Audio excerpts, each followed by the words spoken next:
What is good, guys? Charles from Team COG coming to you guys here with an updated Mermail deck profile, and I'm really going to put air quotes for updated because nothing's changed in the main deck. I've just had a lot of people asking for an updated list, and I really look. This main deck list is really I feel super solid with, especially like the way the ban list functioned and hit the deck.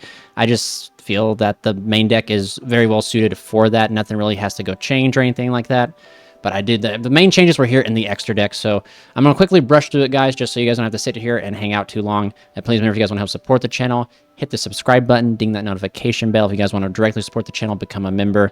And yeah, other than that, let's just go ahead and jump on into it. I'm just going to run through it. Not much. I kind of will explain the reason why nothing's changed, and I just felt that nothing really had to change. So again, 3 Prince, no more, no less, triple Dragoons. 3 Shrine. Shrine is insanely important now, essentially since Shifter and Dweller are now gone, but Droll now exists, and this card allows you to beat Droll.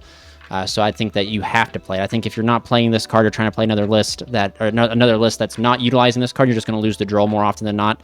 But yeah, so anyway, triple Squad, triple Teus, double Poseidra. Let's go ahead and scoot these up real quick here. Triple Pike, and then 1 infantry. So this is it for like the Mermail and Atlanteans, and I think this is solid. I know Christian Urena at the YCS Mexico played 3 of these. I don't really, my personal opinion, 3 or 2 in my personal opinion. This card's insane going second. It doesn't really do a lot going first, except for being like a weird body, like putting a body on field to extend. But it also is pretty decent, at least when you're trying to play through Nib. You're able to potentially, get Nibbed, then summon this guy, and then kind of push through a Nib, which is kind of nice, especially if you're not able to get access to it. But yeah, Shrine is just insanely important. Droll is now being played in almost every deck, whether it be in the side or main, and it's kind of interesting because it's almost like now I'm almost inclined to make my first ad off of the Prince be Shrine just to be safe, and you normally don't want to do that, but it's just I'd rather beat Droll than get sacked by Droll, if you know what I'm saying. Moving on to just the water real estate, free waters, triple Minstrel. I think Minstrel, again, is we lost Toad, so we can no longer establish a negate before the 5th summon. It allows us to potentially hit Nibirus, those Drolls, frame 1. I think you have to play 3, even though 1 is searchable. I think having access to 3 in the main deck wins more games than it loses. But yeah, so anyway, again, 1 Mullen Glacia, 1 Barrier Statue, 1 Gluttonous Reptilian Greethus, and 1 Deep Sea King Coelacanth. I think these are all mandatory. The Sea Cow and the Statue are still part of your win conditions in the sense of you're using this Sea Cow, hand rip. This is the new win condition. You're establishing the statue underneath Netibus the King, and having forms of interruption to protect the statue. Greethus is part of the Coelacanth package, and Coelacanth is literally the reason why the deck's able to play through Droll, and is just a very powerful push and extender to establish like nigh unbreakable boards. Not really much more to be said there. Going second, I do catch myself siding out these 3 cards quite a bit. So that way you can put in like 3 more going second cards. You do want to keep 1 Minstrel in because, like I said, it is searchable, so you still have access to it through your combo. Moving on to the non-engine, which this deck, as a combo deck that's pretty heavy, you can play a lot of non-engine considerably.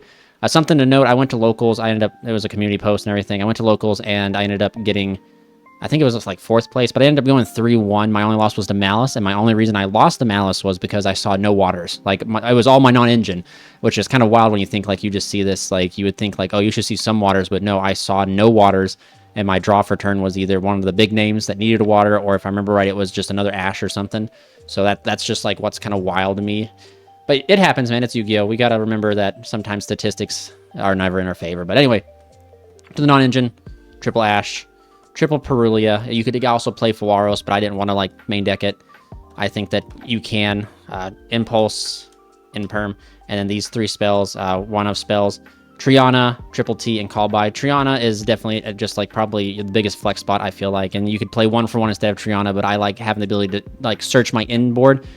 When I go to establish my board, I'm normally just having like the Donna setting up, so being able to trigger my effects, search out Sting, go Donna into the statue, and then use Sting to bring back Prince, make Dragite is just something I like. And it shuffles back resources. It's pretty much what allows you to only have to play 1 Poseidra the Dragon Lord, is because you can eventually use this to recycle it. But as you can see, 3, 6, 9, 12, 15 non-engine, which is still pretty crazy for a combo deck of this size. That's a 43 card deck list, I believe.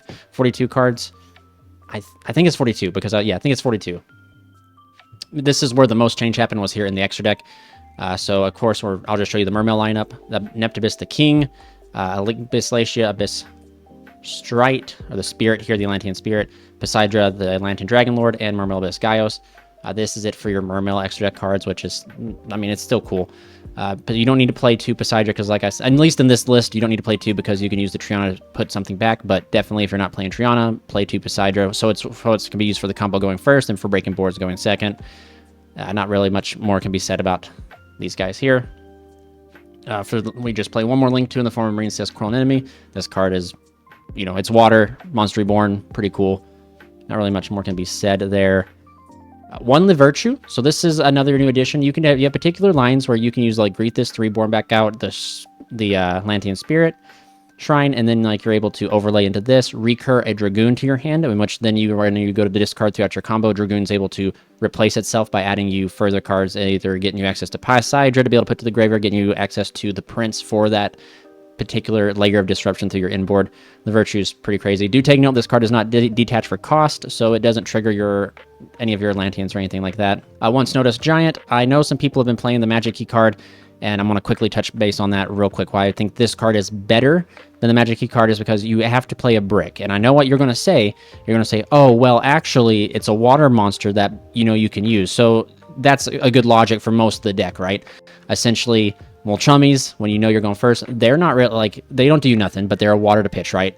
You have also your fish bricks, such as the Gluttonous, the Statue, Glacia, Minstrel, multiple Minstrels. I mean, you can argue and say not to get this, but also multiple Pikes.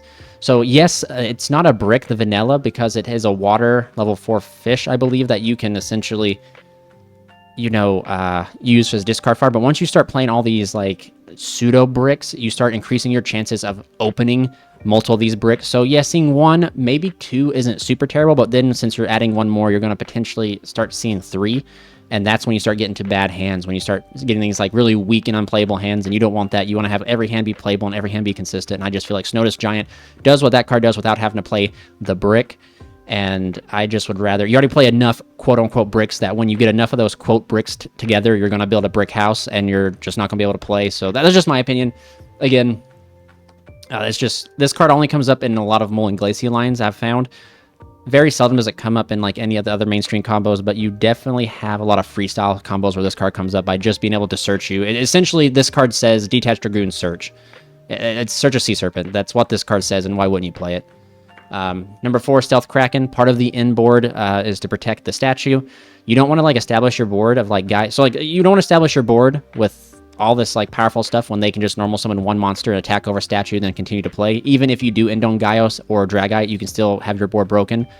So the idea is to be able to either establish Kraken, either establish the Qishao, or not Qishao, Qinying, or establish Prince in hand in some form or fashion, so that you have you have multiple ways to defend the statue from just being battled over. So they commit a normal summon, attempt to battle. You either go Stealth Kraken pop, you either go the Abyss Shrine in the graveyard to banish, to draw a card, triggering the Qinying to banish a card in their field and graveyard, or you have the ability to use Shrine, pitch Prince Reborn, Poseidra, target, bounce, and then they've committed their normal summon, it's all gone. So, yep, that's it right there. These 3 cards. I really like this engine. I was really skeptical on the Virtue. I should say this engine, but these 3 cards. I was really skeptical on the Virtue Dragon, but just again, without having Toad to add back and having the multiple Bahamut Sharks to be able to pretty much detach Dragoons for free, we needed to have a way to keep recurring ability. Otherwise, we're plowing through our hands, or like hand size pretty, because we're discarding cards a lot, because that's what makes this deck kind of fair, is you have to discard cards. So these cards kind of like alleviate the discarding, because you're able to add back resources and get other names into rotation, so you're not having to pitch your hand traps from your hand. But essentially, here's the synchro, guys. Playing 1 Coral Dragon, 1 White Aura Monasteros, 1 Deep Sea Prima Donna, 1 Dragite. I'm still on to Trishula, and then 1 Qinying. Coral Dragon, Prima Donna, and Dragite are all new additions. This card, I essentially play this card as just a stepping stone to go into Donna to be able to get another card into hand. So like when you have to discard or something like that, you just get a draw, you pick up another card. Not really much more to be said there. This card allows you to summon out the statue, but also in some pretty crazy cases, when you use Minstrel and see the hand and they have a board breaker, and you have just straight gas, and you can end on a multiple layered board without the statue, you just shuffle back the board breaker with Prima Donna, and then, yeah, go from there. Trish was definitely my flex spot in the old list, but I found myself keeping it, especially in the new, like, 1.5 card combo. This allows you to, like, when you get drolled, you just like Trish them. You hand loop them for 2 and still put up a formidable board that they cannot crack, which is still kind of crazy. And also just Trish being able to hit 3 non-targeting banish is pretty wild. Being able to hit like Fiendsmith in the graveyard, being able to hit, you know, cards out of the hand on top of hand looping, I think is kind of wild.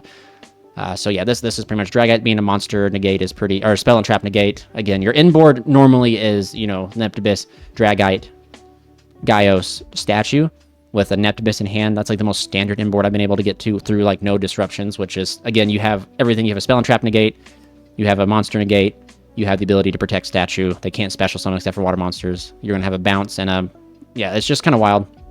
You do have particular sequencing where you can use like Prima Donna to be able, with Prince, to be able to make the Adamantipator Dragite, and then this card can't be targeted. But do take note, whatever you use as material, you use Donna to synchro summon, whether it be any of these people, like any of these guys, well, minus these, you use them to make her to make any of these, it's untargetable, so it just gives an extra layer of protection there. But yeah, what really makes this extra deck like really go is the Prince, or not the Prince, the King. He's now a king now. He's still not as good as an Emperor, but, you know, he is a king. This guy making everything he points to untargetable is really strong, man. Makes the imperms useless, makes, you know, just things like that. And, yeah, so that's it for the deck profile, guys. Like I said, nothing's really changed in the main deck. I really am sorry that I had to just go through and show you guys the main deck all over again. But the extra deck is where a lot of the changes come, and I've been really pleased with this extra deck. It just has a lot of flexibility in its like lines and stuff. So yeah, again, if you need to, if you want to play a little bit slightly different list, you have different preferences. You can play 2 Poseidras if you want. I just, like I said, playing Triana allows you to shuffle it back. So I just felt there was no need to play a second Poseidra just because you don't need to. But if you're not playing Triana and want to play like 1-for-1, I definitely recommend playing the Poseidra here. And then you could potentially not play Trish. You could not play the Coral Dragon or the Lavirtue Dragon in some form faction. It just build your decks the way you want to. This is just essentially like blueprints for you guys.